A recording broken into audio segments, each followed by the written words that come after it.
UGC के द्वारा जितने भी नियम बदले गए हैं उन नियमों को सुप्रीम कोर्ट के तहत ही बदला गया है, क्योंकि सुप्रीम कोर्ट ने ये निर्देश दिया है कि आप एससी, एसटी, ओबीसी, महिलाएं और विकलांग के लिए ये नियम लागू करने होंगे। सख्त निर्देश दिया है सुप्रीम कोर्ट की तरफ से। बात करें सुप्रीम कोर्ट ने यूनिवर्सिटी ग्रांट कमीशन को क्यों ऐसे निर्देश दिए जो कि यूनिवर्सिटी, कॉलेजेस और कैंपस में लागू होंगे, तो बात करते हैं। कुछ जातिगत भेदभाव के कारण कुछ छात्रों ने सुसाइड कर लिए थे, तो उन्हीं को आधार में रखते हुए उन्होंने यूनिवर्सिटी ग्रांट कमीशन को ये नियम बदलने और लागू करने का निर्देश दिया है। ऐसे कौन से केसेस थे जो जातिगत भेदभाव के कारण हुए थे? तो सबसे पहले जो केस हुआ था वो हुआ था रोहित बैमुल्ला का, जो हैदराबाद यूनिवर्सिटी के रिसर्च स्कॉलर थे और उन्होंने 17 जनवरी 2016 को सुसाइड कर लिया था। वो एक दलित थे और उनके साथ जातिगत भेदभाव हुआ था।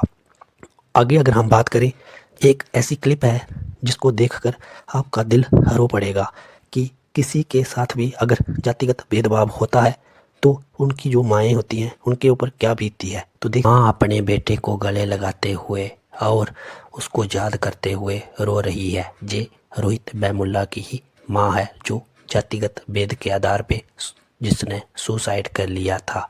आज भी हमारे समाज में जातिगत भेदभाव होता है। अब दूसरे केस की, जो डॉक्टर पायल ताड़वी का हुआ था, वो एक मुंबई में मेडिकल की पोस्ट ग्रेजुएट छात्र थी। उन्होंने 2019 में सुसाइड किया था। आरोप लगे थे कि वो आदिवासी समुदाय से होने के कारण पायल के सीनियर डॉक्टरों ने उनके साथ जातिगत भेदभाव किया था।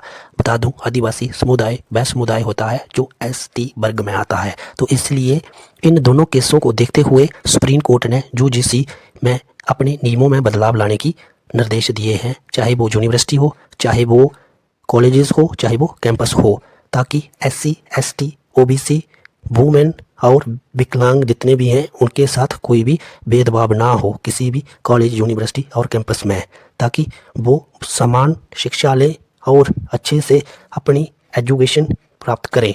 इसलिए यूजीसी ने 13 जनवरी 2026 को ये नियम लागू किए हैं। देखते हैं अब यूजीसी ने कौन कौन से नियम लागू किए हैं।